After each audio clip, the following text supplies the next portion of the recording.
Bonjour et bienvenue sur Kansei. Encore et toujours des moments insolites, puisqu'aujourd'hui me voilà sur un toit, d'un côté une toiture végétalisée, de l'autre côté des panneaux solaires. Ça laisse présager un reportage exceptionnel. 3-4 similitudes par rapport à ce qui s'est passé il y a 2 ans. Peut-être avez-vous vu le reportage à Bordeaux. La finition des façades était en bois brûlé. Je vous conseille ce tournage qui était vraiment excellent.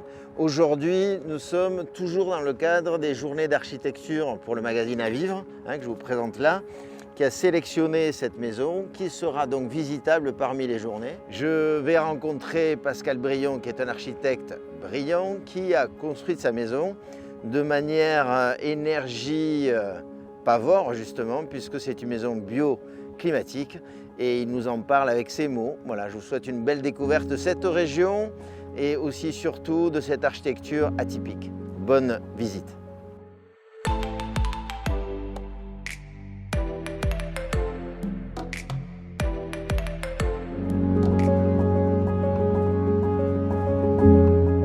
Bonjour Pascal. Bonjour Stéphane.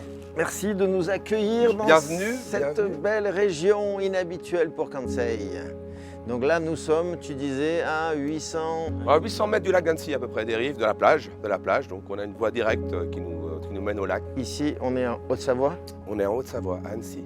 D'accord. Donc c'est quoi? C'est des durs? C'est l'architecture solide, l'architecture... Voilà, c'est de l'architecture qui se confronte à un climat auparavant rude, moins en moins rude avec le réchauffement.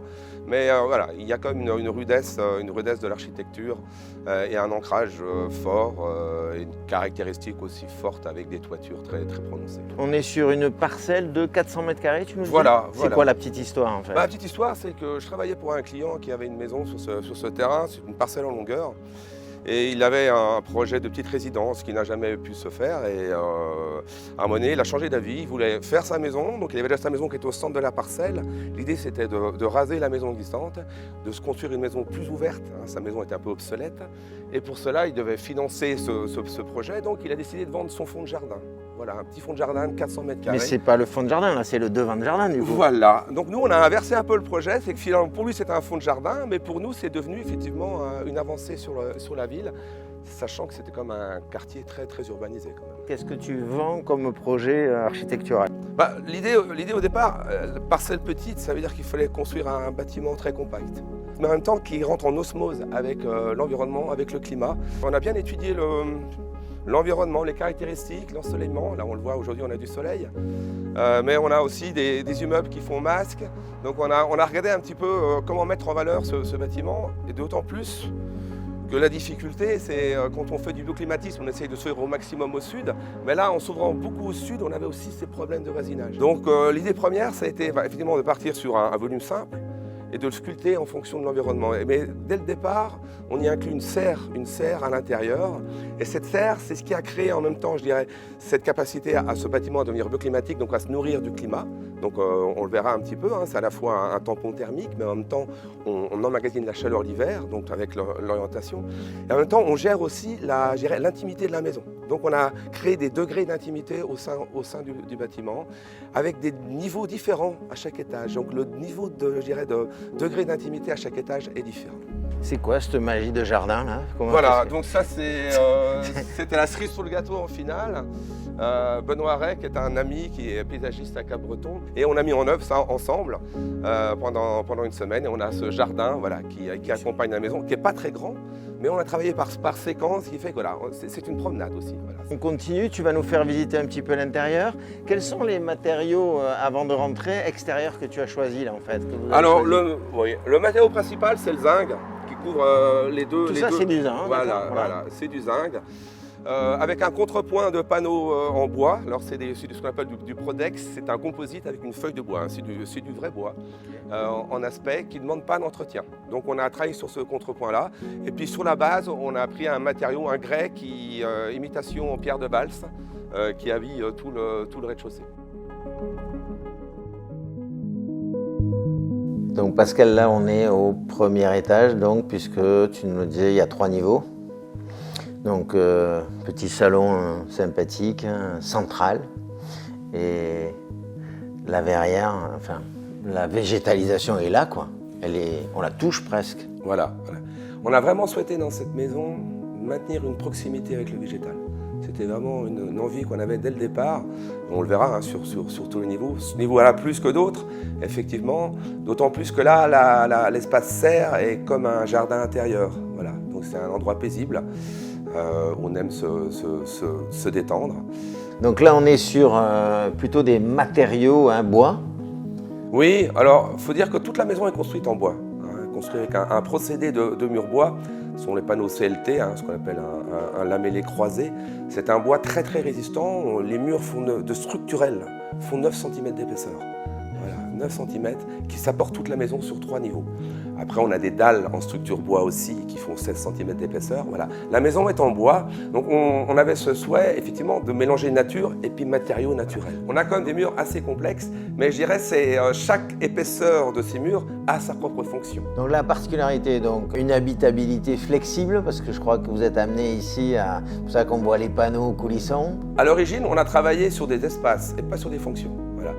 Quand on a fait le projet, on s'est intégré dans l'environnement et après on a regardé quel type d'espace on pouvait obtenir. Effectivement, plus on monte, plus on a de lumière, plus on a de soleil, plus on descend, plus on a de fraîcheur et plus on est proche du jardin. Sur la maison, sur 200 mètres carrés, on n'a qu'une chambre fixe. Le reste, c'est des espaces modulables, aménageables. Si on en reçoit du monde, on peut aménager 2, 3 chambres de plus. Ce qui fait qu'on peut décider en fonction des saisons, des moments de la journée, du climat, à quel endroit on peut vivre. Voilà. Donc on peut aménager différents types de pièces. Et si on allait sur une petite terrasse ensemble pour regarder un petit peu l'environnement global et aussi un peu connaître la philosophie un peu plus profonde de ce monsieur qui est en face de moi, très passionnant. Avec plaisir. On y va ? Allons-y.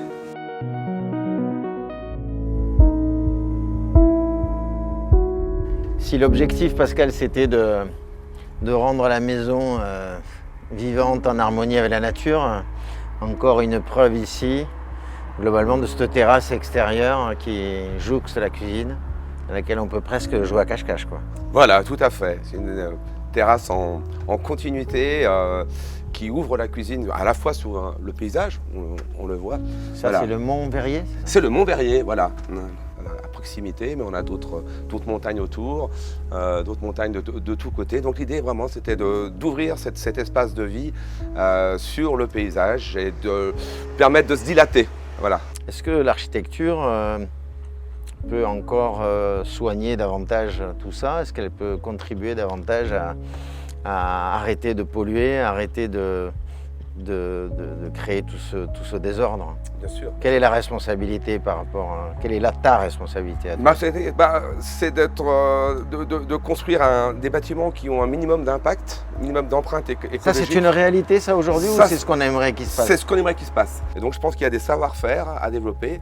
Ici, cette maison, elle est ventilée naturellement. On n'a pas d'outils de ventilation spécifiques. On essaye de ventiler de manière le plus naturelle possible. On essaye d'avoir des matériaux les plus naturels possibles. On essaye de vivre aussi en osmose avec l'environnement, comme on parlait tout à l'heure, de consommer quand on produit, et puis essayer d'être en liaison avec l'environnement. Parce qu'avant tout, l'architecture, c'est fait pour que les gens vivent, c'est fait pour la vie, et que la vie doit pouvoir se développer, profiter des espaces de manière différente, en fonction des saisons. Les maisons doivent être des maisons à vivre. Merci Pascal pour cet échange, cette découverte, aussi cette accessibilité. J'ai l'impression que tout ce que tu as fait est très simple, et finalement, je crois savoir que c'est pas si simple que ça, sinon tout le monde le ferait. Voilà, merci pour cet accueil en Haute-Savoie. J'espère qu'on se reverra sur un autre projet. Bien sûr que nous serons curieux de te revisiter. Merci Stéphane, merci de ta visite. Avec grand plaisir. Donc Pascal ne pouvait pas aussi bien dire des maisons à vivre.